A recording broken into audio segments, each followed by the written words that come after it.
Olá, tudo bem? Seja bem-vindo ao curso de crescimento da Igreja Presbiteriana do Petrópolis. Eu sou o pastor Vinícius e nós vamos ter uma caminhada aqui, alguns encontros, meditando nas bases da fé cristã. O nosso objetivo aqui nesse curso é que a gente possa entender os pilares da fé cristã, aquilo que é essencial para a fé, aquilo que é importante para que eu e você possamos de fato conhecer o Evangelho de Deus, conhecer a Deus e também nos conhecer. Então, sem mais demora, sem mais enrolação, vamos começar a nossa primeira aula. O tema de hoje vai ser a Bíblia. A Bíblia. Então, esse primeiro módulo, esse nosso primeiro encontro, nós vamos falar sobre como é a Bíblia, a formação da Bíblia, como Deus se revela. E a primeira pergunta que eu queria fazer para você aí é o seguinte: quando a gente quer conhecer a Deus, por onde nós devemos começar? Por onde nós devemos começar? Olha aí no slide, acompanhe comigo aí. Livros, televisão, pastor, igreja, amigos, parentes. Você já percebeu que quando a gente quer conhecer a Deus, normalmente a gente vai atrás desses recursos? Pois bem, eu quero desafiar você a conhecer a Deus através da palavra de Deus. Mas quando nós olhamos para a Bíblia, nós vemos que Deus se revela de duas formas. A primeira forma é essa aí que está, revelação geral. Olha só o que diz o Salmo 19, do verso 1 ao verso 4. Os céus proclamam a glória de Deus, e o firmamento anuncia as obras das suas mãos. Um dia discursa a outro dia, uma noite revela conhecimento a outra noite. Não há linguagem, nem há palavras, e deles não se ouve nenhum som. No entanto, por toda a terra se faz ouvir sua voz e suas palavras até os confins do mundo. A primeira coisa que eu e você precisamos aprender é que Deus se revela primariamente por meio da sua criação, por meio das suas obras. Para que você possa ter isso muito claro, eu quero dar um exemplo para você. Imagine uma cadeira de madeira. Uma cadeira de madeira, uma cadeira daquelas que a gente põe numa mesa de jantar ou em qualquer lugar. Quando você olha para aquela cadeira revela a existência do criador dela. Então, você sabe que existe um ser inteligente por trás daquela criação. Você sabe, por exemplo, que aquele ser é um ser humano. Né? A gente ainda não viu animais fazendo cadeiras. Você sabe que possivelmente não é uma criança, é um ser adulto, um homem, uma mulher, que tem habilidades específicas e etc. Então assim, não dá para eu saber exatamente quem é ou quem ele é nos seus detalhes, mas a própria existência da cadeira me revela a existência daquele que o criou. Deixa eu dar outro exemplo para ficar ainda mais claro. Quando você olha um quadro, por exemplo, de Da Vinci, olha só como é interessante. Nós nunca conhecemos Da Vinci. Da Vinci morreu há muitos anos. Mas quando a gente olha o quadro dele, isso faz com que a gente conheça a ele ou saiba da existência dele. Isso acontece com livros, enfim. Quando a gente olha para Deus, o que o Salmo 19 está dizendo é o seguinte: olha, os céus proclamam a glória de Deus, eles falam de Deus, ele anuncia, o firmamento aqui é a terra, ele anuncia quem é esse Deus. É um Deus criador, um Deus grande, um Deus poderoso. Um dia discursa outro dia, uma noite revela conhecimento a outra noite. Não há linguagem, não há palavras, deles não se ouve som, ou seja, ninguém está falando exatamente algo para nós. No entanto, o verso 4 diz: para toda a terra se faz ouvir a sua voz e as suas palavras até os confins do mundo.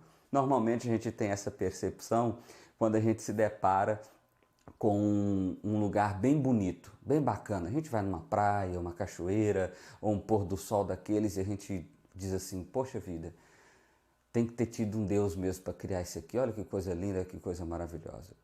Então, a primeira verdade que eu e você precisamos saber é o seguinte: Deus se revela a todos os homens. Como? Por meio da sua criação. Então, todos nós podemos perceber a existência de Deus, independente de religião, independente de conhecimentos de ler livro ou de não ler livro. todos nós podemos conhecer a Deus, ou pelo menos saber da existência de Deus, na medida que nós conhecemos a sua obra, que no caso é a criação. Mas como eu disse, não dá para conhecer a Deus nos detalhes só por meio da criação, apenas dá para eu saber que Ele está aí. A segunda maneira que Deus se revela, então, é o que nós chamamos de revelação especial. E o que é a revelação especial? É a palavra de Deus. É o fato de que Deus se revela pessoalmente ao homem. Ele revela a sua lei, a sua vontade, o seu caráter, a sua aliança, o seu pacto, o seu desejo.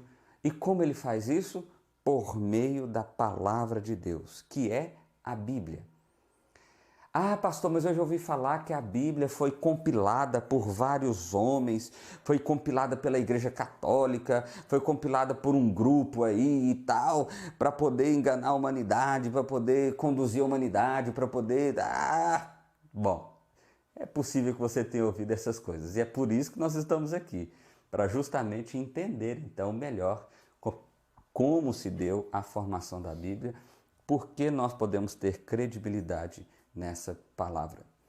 Então a primeira coisa que você precisa saber é o seguinte, algumas informações básicas sobre a Bíblia. Acompanhe aí comigo. Foram 36 autores, ela foi escrita num período de 1.600 anos e ela é dividida em duas grandes partes, o que chamamos de Antigo Testamento, que tem 39 livros, e o que chamamos de Novo Testamento, que tem 27 livros. O Antigo Testamento foi escrito basicamente em hebraico, com alguns trechos em aramaico. O Novo Testamento foi escrito todo em grego.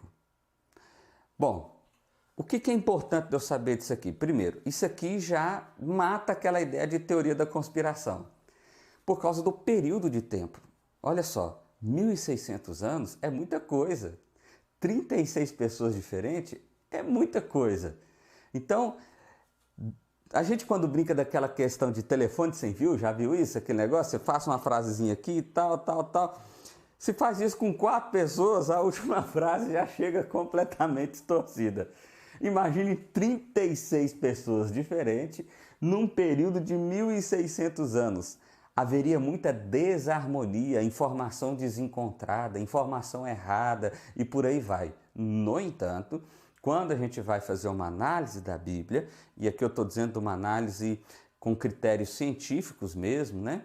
Tem um livro muito bacana, se você quiser depois ler, chama Merece Confiança o Antigo Testamento, e tem outro livro, Merece Confiança o Novo Testamento. São 2 livros falando sobre o mesmo tema, porque o Antigo e o Novo Testamento são livros que merecem confiança partindo do critério arqueológico, histórico e por aí vai. Então, olha só, para ter uma harmonia ao longo de 1.600 anos de história, em 36 pessoas diferentes, é preciso ter alguém por trás disso. E certamente não é um ser humano, porque em 1.600 ninguém sobrevive. É o próprio Deus. É o próprio Deus conduzindo esses homens à sua mensagem e à sua percepção para que eu e você possamos de fato conhecer quem é esse Deus. Deixa eu dar outras informações aí para você a título de curiosidade. Olha só como é dividida a Bíblia hoje, nos nossos dias. Ela é dividida por gênero literário. E o Antigo Testamento ele é difícil de compreender justamente porque essa divisão ela não é cronológica, ela não é histórica cronológica, como a gente costuma ver, uma história linear. Mas olha aí, volta aí para você ver os slides aí, olha só. A gente tem o Pentateuco, que são os 5 primeiros livros da Bíblia, Gênesis, Êxodo, Levítico, Números e Deuteronômio. Então é ali onde fala a lei de Deus, fala do pacto de Deus, fala da aliança de Deus com o seu povo. Em seguida nós temos os históricos. Então você está vendo aí Josué, Juízes, Ruth, 1 e 2 Samuel, 1 e 2 Reis, 1 e 2 Crônicas, Esdras, Neemias e Esther. Aqui sim, existe uma ordem linear, cronológica, contando a história. Então, quando você vai ler o Antigo Testamento, qual é o meu conselho para você? Lê de Gênesis a Esther, dentro dessa perspectiva. Opa, existe uma história aqui acontecendo, certo? Apesar que essa história, ela não está exatamente na ordenzinha certinha. Mas se você ler, você não vai se perder. A partir daí, já existe uma confusãozinha quando a gente pensa em história. Olha só, tem Jó, que são os poéticos. Jó, Salmos, Provérbios, Eclesiastes e Cantares. Então esses livros aqui foram escritos em diversos momentos da história de Israel. Então o livro de Salmos, por exemplo, que é considerado o inário, ou o livro dos cânticos, no sentido de ser cânticos de Israel, ele tem salmos de Moisés, tem salmos de Davi, e eles estão em momentos da história diferentes. Então, se você quer entender esses livros a partir de uma ordem cronológica, você vai se perder. E depois, por último, tem a divisão aí dos profetas maiores e menores. Por que eles são chamados assim? Profetas maiores, olha aí, Isaías, Jeremias, Lamentações, Ezequiel e Daniel. Profetas menores, Oséias, Joel, Amós, Obadias, Jonas, Miqueias e por aí vai. A diferença é simples, não é porque ele era grande ou pequeno, é apenas porque os profetas maiores são aqueles que escreveram mais. Então você pega o livro de Isaías, por exemplo, tem 66 capítulos. Você pega o livro de Ageu, tem 2, entendeu? É por causa disso, é o tamanho do livro, por isso que é chamado assim.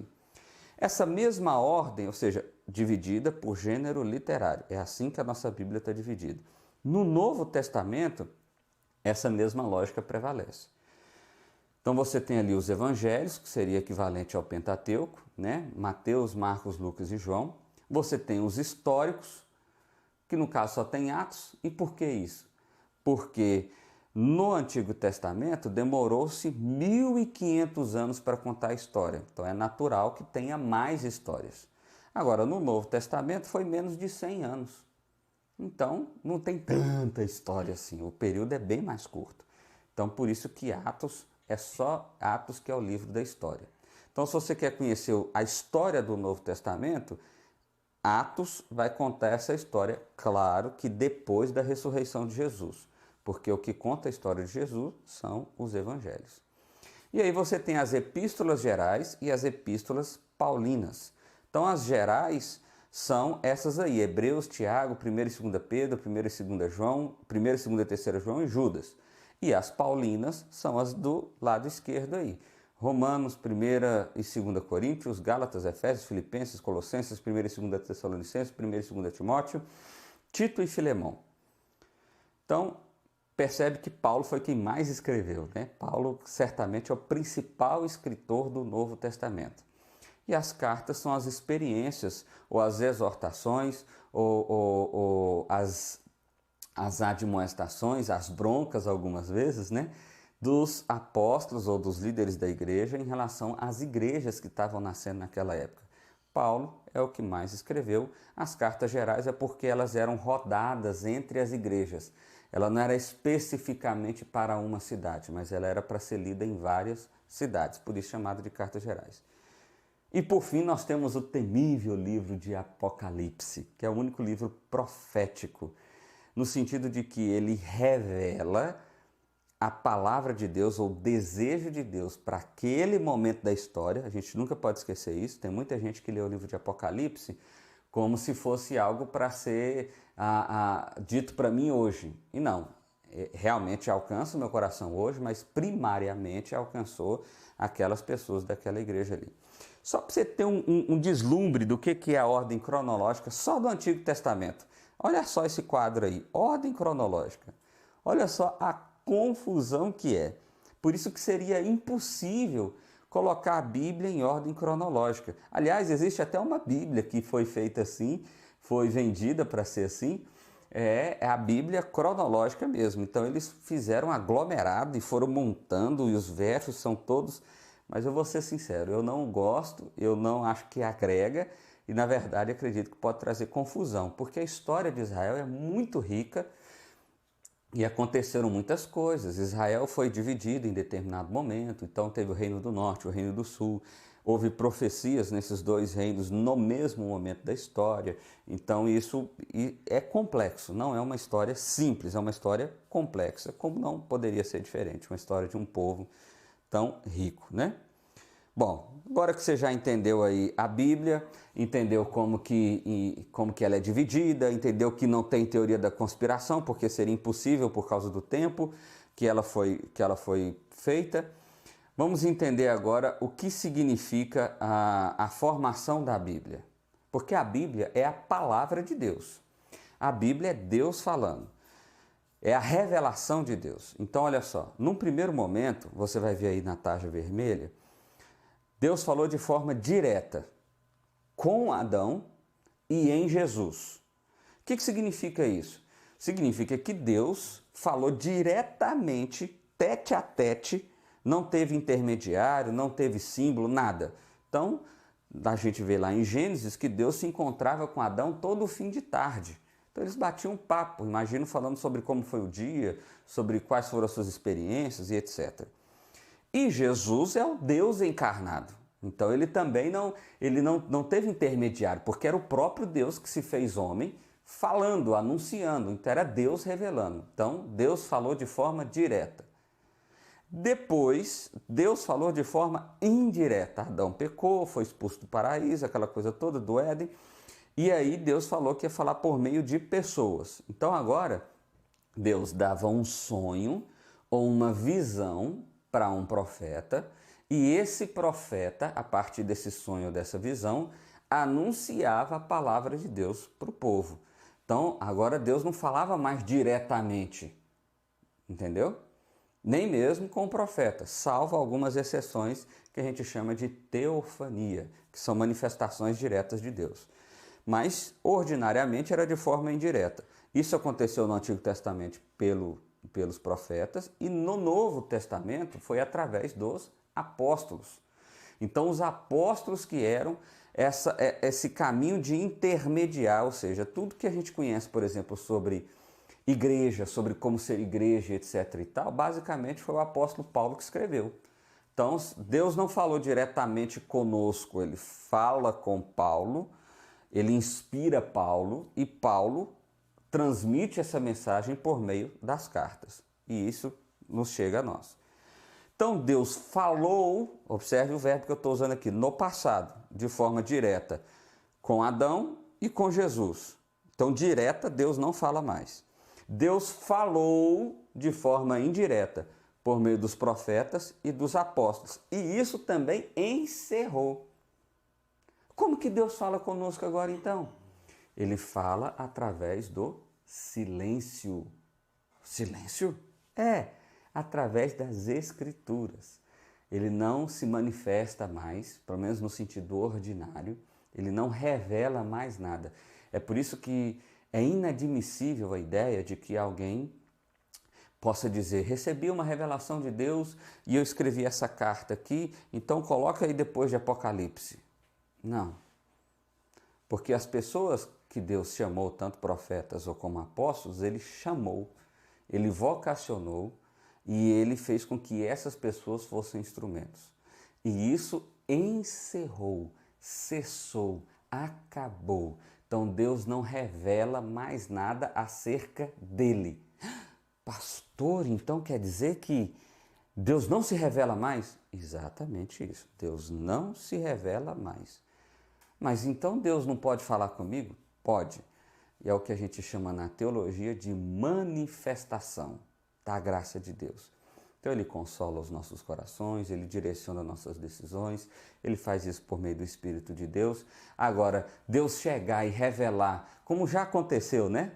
Aconteceram alguns movimentos aí na história. Por exemplo, alguém pode lembrar do movimento chamado G12, de um homem que subiu no monte, um anjo falou com ele, aliás, o próprio Deus falou com ele, que a igreja tinha que se dividir em 12, 12 de 12, vários 12, não sei o quê, não sei o quê, não sei o quê, e que estava tudo errado. Movimentos assim, eles acabam acabando com o tempo, porque eles não perduram, porque eles não têm sustentação. É apenas elucubração da mente humana. Pastor, mas então eu tenho que ter muito cuidado com esses negócios de revelação. Muito cuidado, meu irmão. Muito, mas muito cuidado. Você tem que ter muito cuidado mesmo. Porque a revelação de Deus é a palavra de Deus. Você quer conhecer a Deus? só é possível através da palavra de Deus. Não é possível conhecer a Deus de outra forma. Não terceirize a sua relação com Deus. Muitos têm feito isso nos dias de hoje. Bom, então, direta, indireta, silêncio. Então, quero conhecer a Deus agora, eu tenho o Antigo e o Novo Testamento, não tem outra forma. Outras curiosidades aí sobre a Bíblia. A Bíblia, inicialmente, como eu tinha dito já, ela foi escrita no hebraico e depois no grego, e por muitos anos ela foi tida só em latim, porque houve uma tradução feita por Jerônimo, chamada Vulgata, que a Igreja Católica, já lá nos anos 400, quando ela se tornou de fato uma instituição, adotou essa tradução da Vulgata como a tradução oficial, e aí se disseminou somente em latim a Bíblia. E aí, por muitos anos, a gente só tinha em latim. Mas a gente tem a tradução já do Antigo Testamento da Septuaginta, feita por Alexandre o Grande, a Vulgata, como eu disse aí para vocês, e depois, olha só o tempo, 490 para 1534, quase 1000 anos depois, Lutero, com a Reforma Protestante, traduz a Bíblia para uma língua que era do entendimento das pessoas. Como ele estava na Alemanha, ele traduziu para o alemão, e aí esse movimento foi seguindo. Depois teve a inglesa, a em português e por aí vai, né? Hoje a gente tem quase todas as línguas do mundo. Aqui a gente chega num assunto um tanto quanto polêmico, né? Que são chamados livros apócrifos. Se você ainda não percebeu, a Bíblia evangélica ou protestante tem 66 livros, mas a Bíblia católica tem 7 livros a mais. 7 livros a mais. Quais são esses livros? É o que tá aí, olha só, esse slidezinho aí. Tobias, Judite, Baruque, Eclesiástico, que não é Eclesiastes, Sabedoria de Salomão, 1ª e 2ª Macabeus. Nossa, eu não sabia disso, pastor. É verdade, tem esses livros. Eles nem são tão utilizados assim atualmente pela Igreja Católica, mas está aí inserido. E quando eles foram acrescentados à Bíblia? Em 1546, no Concílio de Trento, ou também no concílio chamado de Concílio da Contra-Reforma. Pastor, e aí? Esses livros são bíblicos? Eles são palavra de Deus? Que é isso? Calma, nós vamos caminhar com calma. Olha só o próximo slide. O que a gente precisa entender é que teve um critério para formação, para descoberta do que é palavra de Deus. E aqui eu quero apenas trazer alguns aqui, olha só. O primeiro é quem escreveu. Então, se no Novo Testamento foi um apóstolo, show de bola. Paulo escreveu. Paulo, apóstolo de Deus, tal, então tá certo. Foi no Antigo Testamento, foi um profeta, foi Isaías, foi Jeremias, foi Ezequiel, enfim. Então, o critério é quem escreveu. Era notoriamente um homem de Deus, um profeta de Deus, alguém que já era esse arauto de Deus? Joia. Ele era usado conforme a tradição, ele falava a gerações posteriores? Joia. Ele tinha consistência com aquilo que já tinha sido dito? Joia. Então, foram tendo, assim, alguns critérios para que não ficasse muito desvirtuado essa descoberta do que é a palavra de Deus. Porque, obviamente, na história de Israel não foram escritos somente os livros pelos profetas, foram escritos outros documentos também, né? Inclusive, a confusão que existe dos livros apócrifos é justamente por causa disso. Então, vamos passar aqui. O Novo Testamento foi encontrado em resposta ao herege Marcião. Então, isso aqui é muito interessante. Surgiu um herege chamado Marcião em 145 d.C., e ele disse, olha, os livros que Deus revelou ao homem são esses. E ele fez a lista dele lá, com os critérios dele lá. E isso fomentou uma discussão. Mas peraí, a gente precisa saber mesmo o que é palavra de Deus, porque tem muita coisa circulando aqui. Então, os pais da igreja, que foram justamente os apóstolos, os discípulos dos apóstolos, ou assim sendo, as gerações 1ª, 2ª, 3ª dos apóstolos, eles começaram a discutir isso. E aí, olha só as conclusões que eles foram chegando. Clemente de Alexandria, que morreu por volta de 215, escreveu o comentário de todos os livros do Novo Testamento, segundo Eusébio. Tertuliano, que morreu em 220, percebe, o apóstolo João morreu por volta do ano 98. Então, 100 anos é um tempo próximo, ainda mais considerando para aquela época. Também citou todos os livros do Novo Testamento. Irineu, 190, mais pertinho ainda, que foi discípulo de Policarpo, também recorreu aos livros do Novo Testamento. Quando a gente está dizendo esses termos, é os 27 livros, tá bom? Como a gente tem hoje. A Orígenes de Alexandria fez um estudo mais detalhado, confirmando os 27 livros. Jerônimo, o próprio tradutor da Vulgata, que é considerada pela Igreja Católica como a tradução oficial, como uma palavra revelada, também se ateve aos 39 do Antigo Testamento e aos 27 do Novo Testamento. Ele não acrescentou esses livros que tem aí hoje, tá bom? Então, o concílio, teve um concílio, isso aqui foi muito interessante, um concílio em Hipona e um concílio em Cartago, que sentaram, reuniram os líderes religiosos da época para discutir. Então, gente, vamos chegar à conclusão aqui. Quais são os livros do Novo Testamento que Deus revelou a nós? Nós precisamos descobri-los. E aí eles chegaram à conclusão dos 27 livros. Agostinho de Hipona, que é considerado o maior teólogo daquele momento, também chegou a essa mesma conclusão. Continuando aí, olha só. Lá pelo fim do século IV, em 425, o cânon, são os livros do Novo Testamento, foram tidos como fim de discussão. 425, todo mundo chegou à mesma conclusão.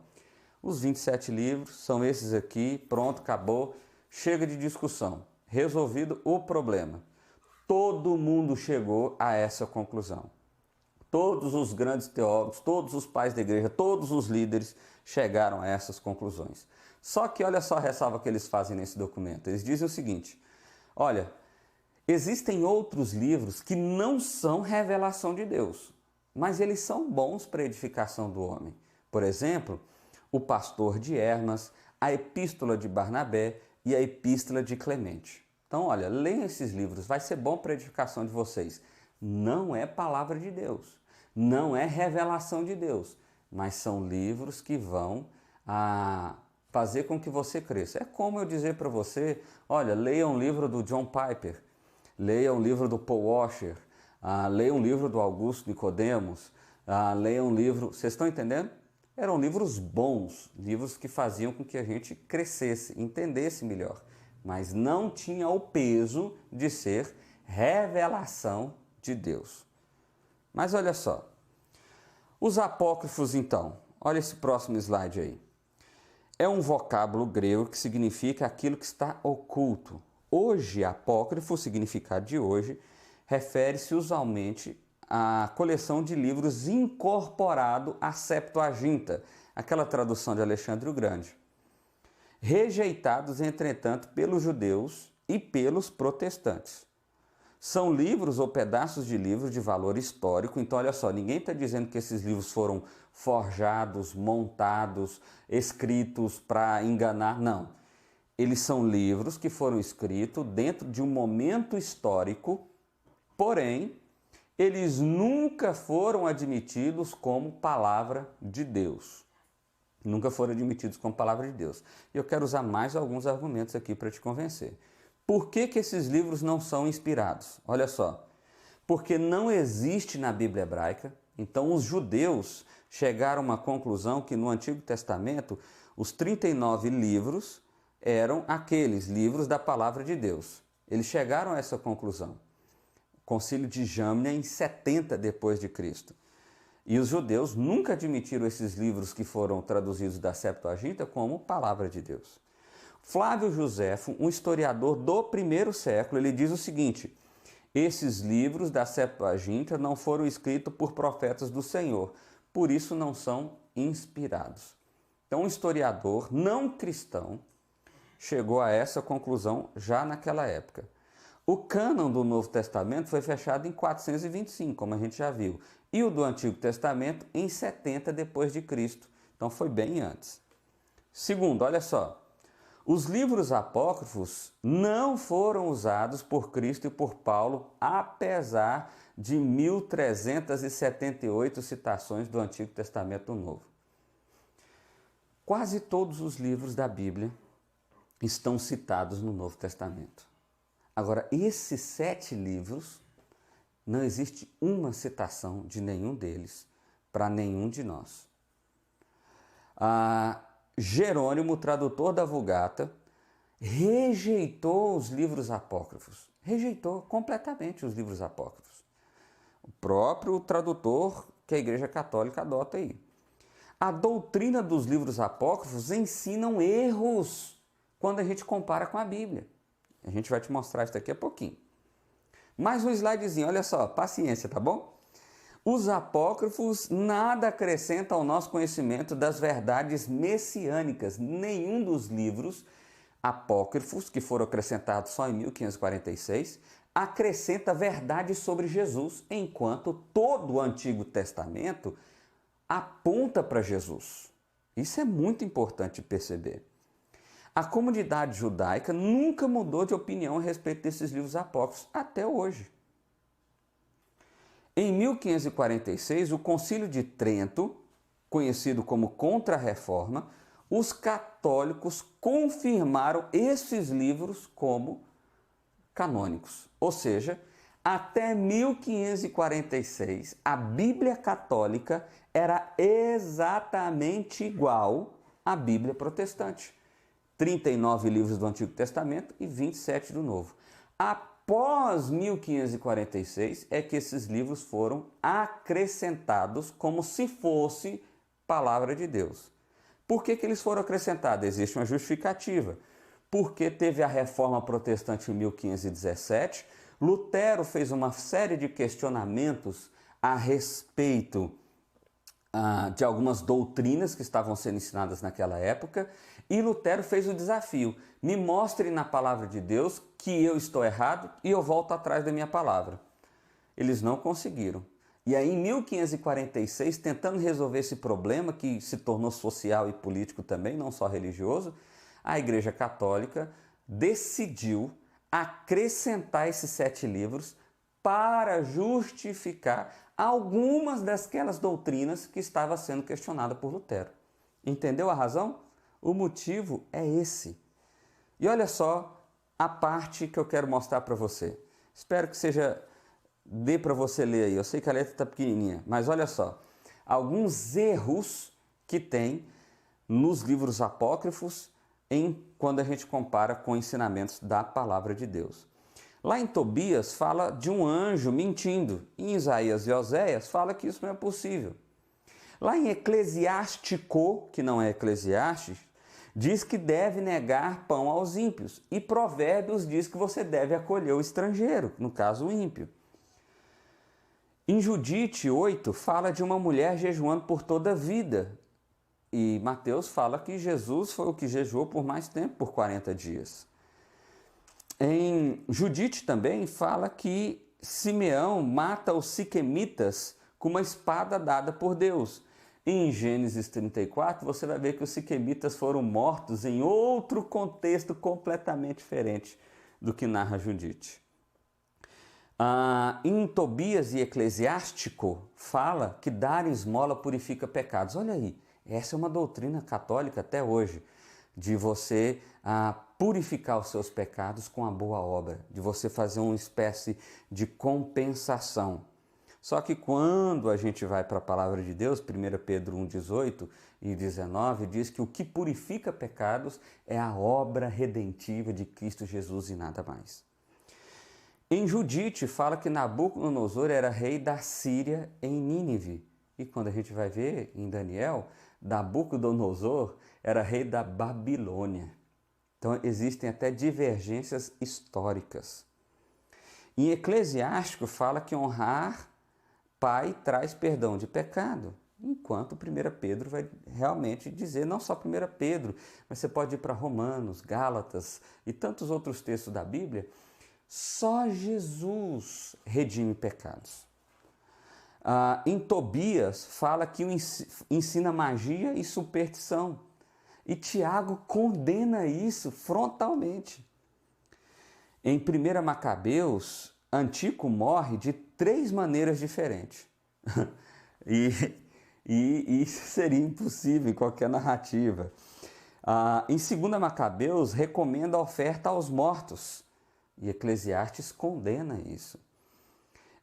Em Sabedoria, ensina o purgatório, enquanto 1 João e Hebreus fala que o homem está destinado a uma só vez a morrer e tem só um destino, o céu ou o inferno. E em 2 Macabeus há uma justificação do suicídio. E Êxodo 20, os 10 mandamentos, vai dizer que o suicídio é pecado, né? Ele não é justificado, não é um pecado que leva ao inferno, preste bem atenção nisso, tá bom? Mas ele é pecado. Então, observe, existem várias incoerências quando você cruza os dados aí, né? E poderiam ter outras aqui, meus irmãos, que a gente poderia ficar aqui tempos e tempos e tempos discutindo, mas não é esse o objetivo. Eu espero que você já tenha entendido qual é o ponto. O ponto aqui é que a palavra de Deus são os 39 livros do Antigo Testamento e os 27 do Novo Testamento. E esses livros apócrifos foram acrescentados depois para justificar algumas doutrinas que a Igreja Católica tinha adotado naquele momento da história, tá bom? Não são livros falsos, eles não foram feitos para enganar, mas são livros que foram escritos aleatoriamente naquela época, naquele momento da história, tá joia? Então, concluição o seguinte: os critérios usados para a definição do Antigo e do Novo Testamento foram os mesmos, e os livros apócrifos definitivamente não podem ser admitidos como inspirados. Entretanto, podem ser como históricos. A Bíblia que conhecemos hoje é Palavra de Deus, infalível e irrefutável em sua veracidade. Conclusão. Aqui você vai ver que a gente vai citar algumas vezes o que é chamado de Confissão de Fé de Westminster, ou Catecismo de Westminster. Então, toda vez que você vê isso aí entre parênteses, como você está vendo agora, significa isso, tá bom? O Catecismo diz o seguinte: a palavra de Deus que se acha nas Escrituras do Velho e do Novo Testamento é a única regra para nos dirigir na maneira de glorificar e gozar. A Bíblia é a única regra de fé e prática. E eu quero terminar com essa frase aqui com uma forte ênfase, meu irmão. A Bíblia é a única regra. Então, pastor não é regra, igreja não é regra, instituição não é regra. Apenas a Bíblia, apenas a palavra de Deus é a revelação de Deus. É quem conduz a minha vida, é quem direciona, é quem diz que está certo ou que está errado, é quem conforta, é quem consola, é quem confronta. Somente a autoridade das Escrituras. Se um pastor, se uma igreja, se uma instituição, seja lá quem for, estiver falando em nome de Deus, mas não estiver debaixo da autoridade das Escrituras, você não deve ouvir essa pessoa. Não ouça essa pessoa. Não ouça. Não ouça. Muitos têm sido enganados, conduzidos, porque têm ouvido a voz da pessoa, da instituição. Deus preservou a sua palavra, fez com que ela chegasse até nós, para que você conhecesse a Ele. Você. Então, apegue-se à palavra de Deus. Somente com a palavra de Deus é possível conhecer a Deus. Tá bom? Deus abençoe sua vida. No nosso próximo encontro, a gente vai começar a falar mais sobre o ser de Deus, sobre quem Deus é. Eu espero que tenha sido útil para você essa aula. Fique conosco, acompanhe aí todo o curso, tá bom? Deus abençoe, um forte abraço e muito obrigado.